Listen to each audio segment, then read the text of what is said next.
You know, when you're working the dream, the struggle is oh so real. You have to be determined. You have to work hard. You need to be compassionate, set goals, and be timely. Stay focused and reach high. You need all this and the Lord to come together to make you a better person while you're working the dream. Hello, and welcome to Working the Dream.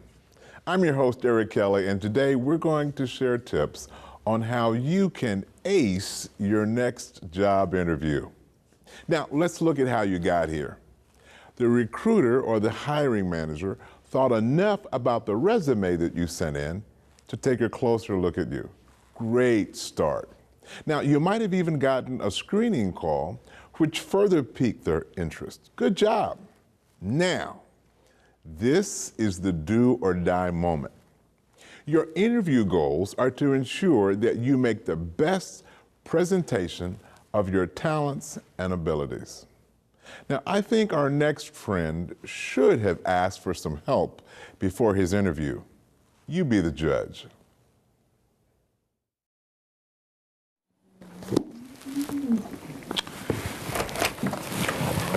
Has my 4 o'clock arrived yet? Already. Oh, they told me to come in here. You must be the Mr. Martin they be telling me about, man. Oh, man, this looks like a good day for me. Jonas Martin, and you are? Grant, but everybody call me G-Stacks. You call me whatever you want, man, because you the man with the job that's going to make me happy. I feel good today. Yeah, my brother. Tell me a little about yourself. Man, okay, I tell you what, I'm the slam dunk champion, the chess champion, the checker champion. I move product in the neighborhood. I got the highest score on Call of Duty. What else you want to know, my brother? All right, let's skip that. Why did you apply for the position that we have here today? Why? Look, I need some money. The G notes, the C notes. I need the paycheck. That's why I'm here, brother. I got pockets, but ain't none in them. Couple of things. I'm looking at your resume, and by the way, could you remove those sunglasses, please? Oh man, my bad. Man, it was sunny outside today. Woo! Man, the doctor told me I got to protect these here eyes, you know what I'm saying? So I had to wear these things, but I think they'll stay on my head. Don't worry about it. I got it together. By the way, on your way over to the interview, you didn't run into any traffic jams or anything, I did got to you? apologize about that. See, I set my clock for 3. Well, what happened when I woke up, I found out the batteries had died, man, and the cat chased the dog, took the other alarm clock down the hall. I was tied to his collar, you know, and the neighbor was supposed to be my backup alarm, but they fell asleep too. All right. We just have to get through this interview. Now, the position that we're talking about is that of junior analyst. And actually, your work experience is not too bad. It's pretty good. You got 4 colleges, 6 different majors. Just a hint, Mr. Grant. When you're applying for a job, you don't need to list every college you went to and everything you studied, just the last college you attended and the last course of study that you graduated from. See, the bottom line was, I didn't know which position was going to get me the most money, you know, bang for the buck. So I decided, studied the whole thing, be well-rounded. That's why I came. I got it all, the degrees.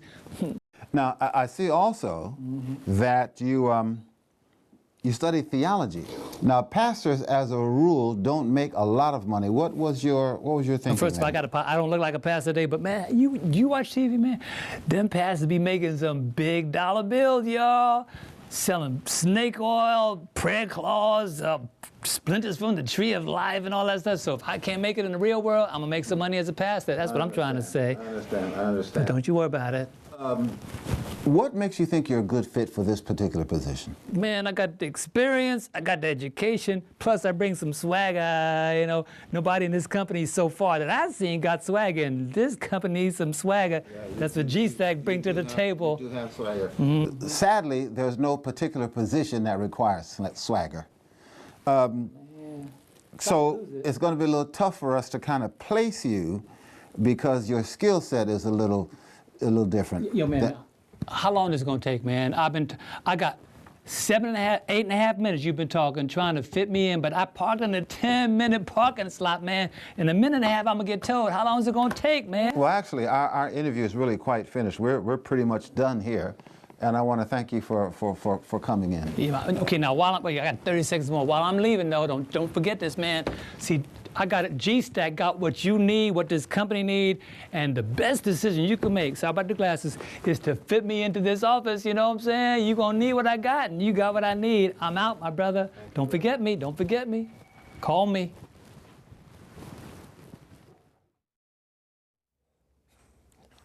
Okay, let's be real about this. Grant G-Stacks has about an icicle's chance in a forest fire of getting hired for this position.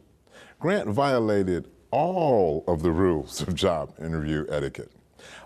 Mr. Martin has already written him off for this job.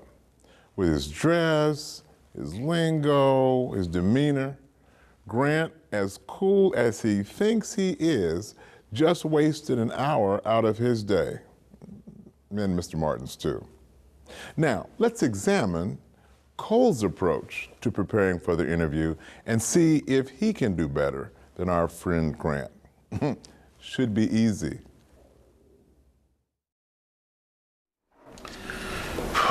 We really need to do a better job with our HR process. G-Stacks? Wow.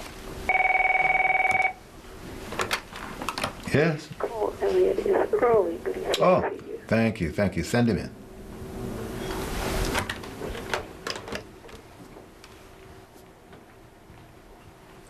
Cole, how are you? I'm good, thank you.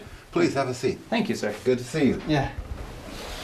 Thank you for coming in, and thank you for coming in so early. Thank you, sir. Thank you. We will try not to take up too much of your Don't time. worry, sir. It's your time. Don't worry. Alrighty. Looked at your resume, and it's very solid, very Okay. strong.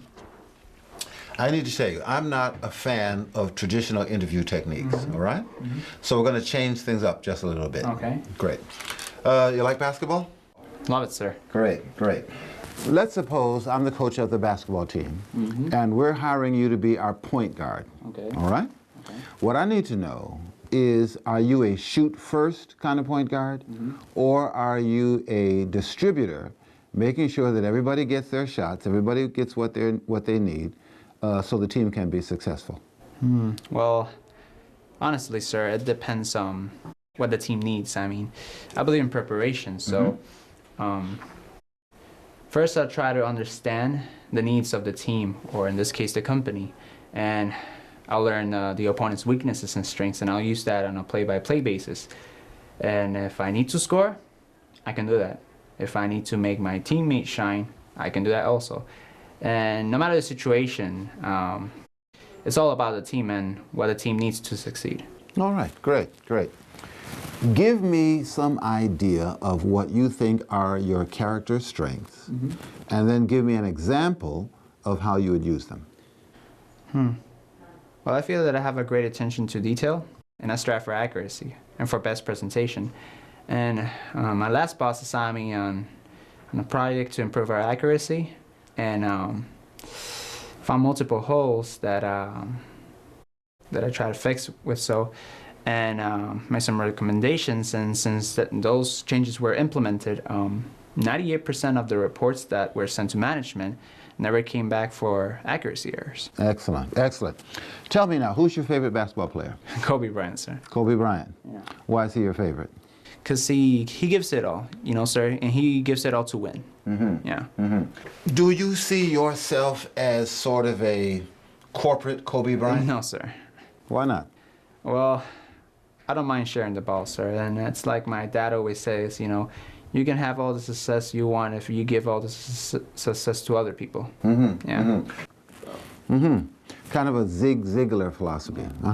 Your dad is a very wise man. You should listen to him. Thank you, sir. Thank you. Well, we don't have much more, and you've done a fine job. Glad you came in. We will be in touch. Thank you. Alrighty. Thank you.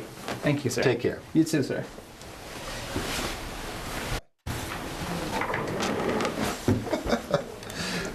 Kobe Bryant. Whatever happened to Michael Jordan? Those young people. Now, Cole values getting help from a mentor And he got some pretty good advice too. If he follows it, he should do well in his interview. Okay, let's think about what we just saw. We've already established that the interviewer must like you in order for you to get the job. Cole definitely impressed Mr. Martin, and by all indications has a shot at landing a pretty cool job. So let's look at what needs to be done prior to the initial shaking of hands with an interviewer. Research the company on the internet. Prepare questions to ask. Dress one level above the position you're applying for. Arrive 20 minutes early. Pray silently for Godfidence. Before you go to your interview, you need to do a little research. Interviewers love applicants that walk into the room and have an idea about what company they're interviewing with. So go to the internet and find out as much as you can about the company. Find out about their products, their goods, their services. In fact, read any little news clips about that company. Know what they make, how they make their money, and if they're publicly traded, it doesn't hurt to know a little bit about their stock price and their stock history. The second thing you want to research is the position. What position are you applying for? If online in any way you can find out what this position does and what some of its responsibilities are. In fact, if you don't have the specific information for that company, if you can find general information about that position, when you're talking to the recruiter, it helps them understand that you know what you're asking for.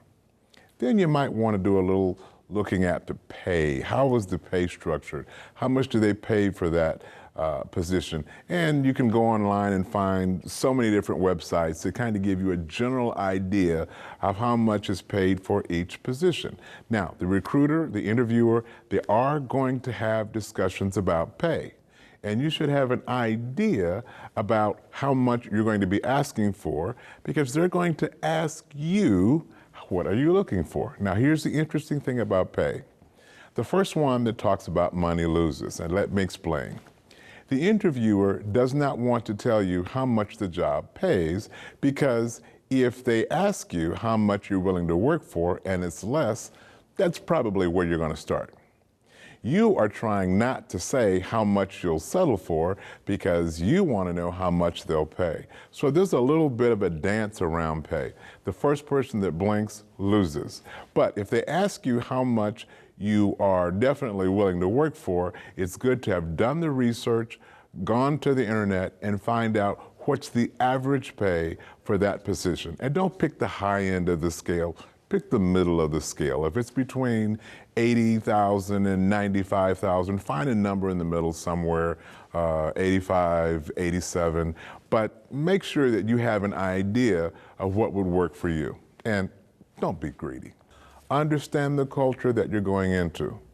Also, look at that culture and see if that's a place that you would feel comfortable working.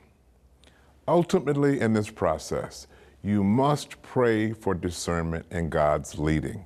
Every job that looks good on a recruiting board or on the paper may not be what God wants for you. God knows whether or not that company is going to be around. He knows if there's going to be a merger and the job that you're applying for is going to go away in 8, 9 months, a year or two once you get settled in. God knows everything about what's going to happen to that company. So pray for his leading and guidance.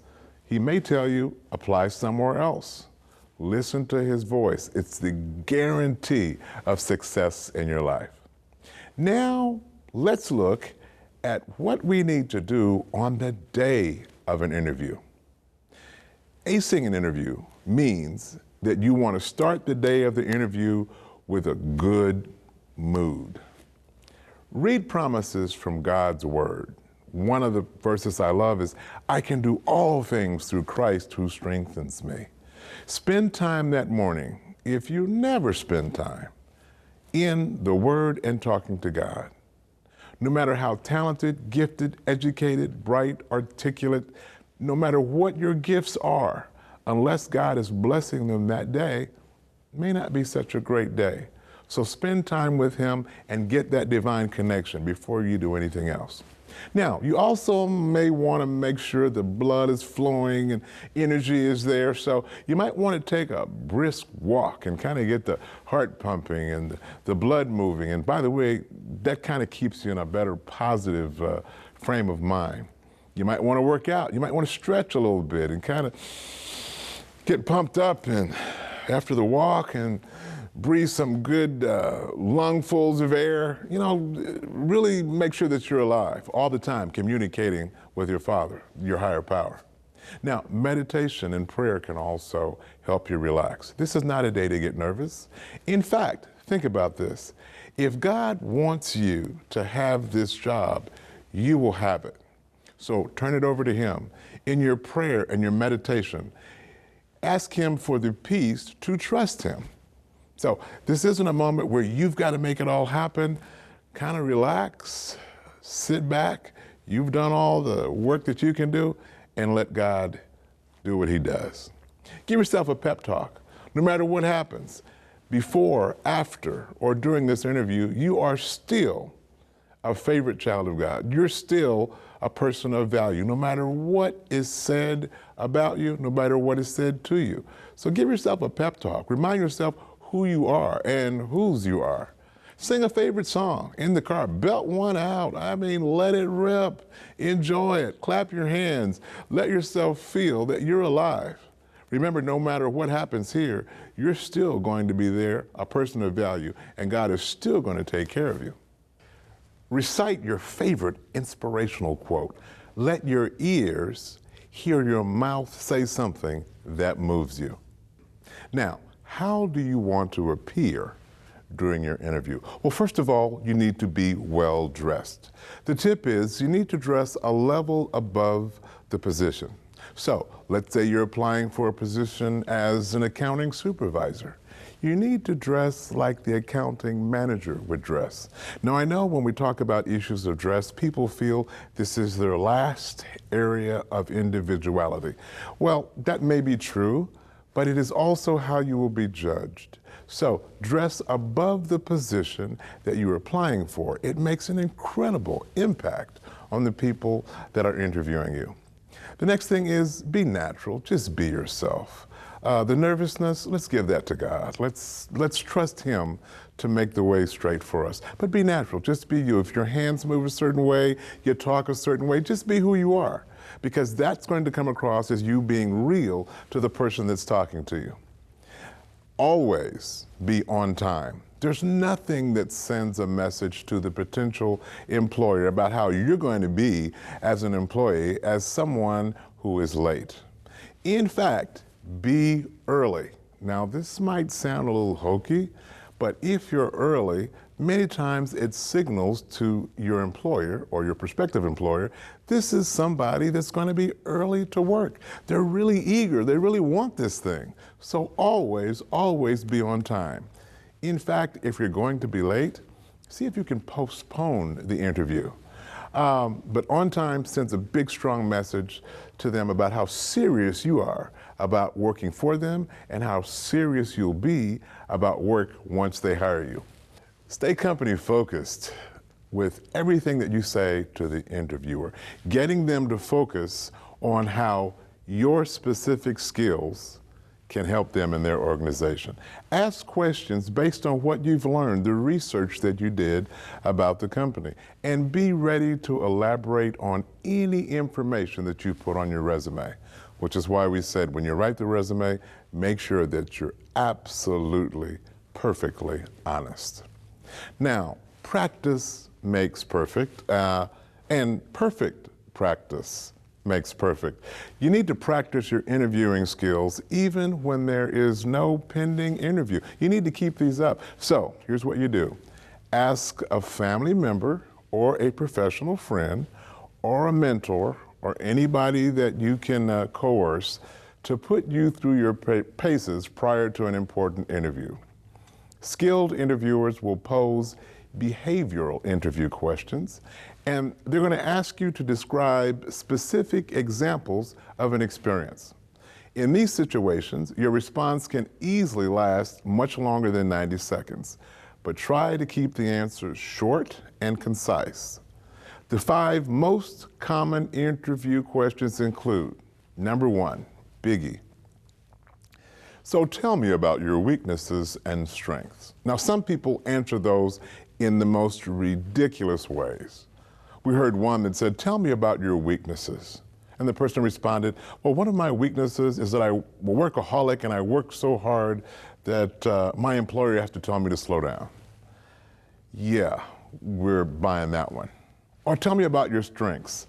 And you elaborate on how wonderful and fantastic you are. Now, the interviewer is expecting to hear you talk about your strengths and weaknesses, but they want you to be real. They want you to be honest, and there's probably an area that you're weak in, not a major one, that you're able to share and kind of let them know what kind of employee they are getting. Second question, happens all the time. Why did you quit or get terminated from your previous position? Now, be very careful when you answer this question. If you answer it based on relationships, it could be a problem. Well, I left my last job because my boss was an idiot. I left my last job because I hated my coworkers. Or I left my last job because the people there just didn't get me. Now, do you see what you just told the interviewer? You just told them that whether it's your boss, coworkers, people that you worked with, you're not going to be a good job fit. Now remember, their job is to make sure that you fit into the position they're interviewing you for. So why should they choose you? Number 3, why should we hire you? Make this a good one. You can use terms like career growth, interesting company. There's a lot of answers you can use. However, please do not say, you should hire me because this position pays a lot of money, and I'd like to make a lot of money. Now, that may be absolutely true, but there are better ways to say that. In fact, one of the best ways I've heard about someone that wants to grow and develop is simply saying that. Hey, I looked at your company and it looked like an organization where I could really grow and develop to the best of my abilities. Now, here's where they want to find out if you know how to problem solve and deal with issues. So they're going to ask you, tell me about a problem that you had with a previous supervisor, team member, or employee. And what they want to hear from you here is, how do you handle adversity? So what you might tell them, well, I had a supervisor who was rather skeptical about me working a certain project, and I was able to win them over by A, doing all my work well, 2, winning in small projects, and 3, finally get a chance to show my skills and abilities on a bigger project. And from there on out, they were able to use me in some pretty important projects. Now, what you just told the interviewer there is that you grew and developed, and instead of fighting that person, you were able to sell them on what you brought to the table. Number 5, this is a biggie. Tell me about a time when you made a mistake. Please be honest. Now, I'm probably not going to tell you about the biggest mistake I ever made, because that might scare you just a bit. But we've all made mistakes. We are human beings. So pick one that didn't turn into an incredible disaster, preferably one that you were able to fix once you were aware of it, and share that with them. What they really want to know is, are you human? Now, during the interview, don't talk too much. The average interviewer's attention span looks something like this. As you begin speaking, the interviewer is listening with nearly full attention. Then after about 10 seconds, he begins listening with less intensity. After about 60 seconds, his mind begins to wander and he's remembering he has to pick up the children from school. And he's devoting less than half his attention to you. Now, the interviewer starts asking questions about your responses or begins formulating his next interview question while he's thinking. Now, after you've been speaking for 90 seconds without any interruption, the interviewer is barely listening at all. So when you're attempting to sell yourself, don't take the conversation and run away with it, because they really might not be listening.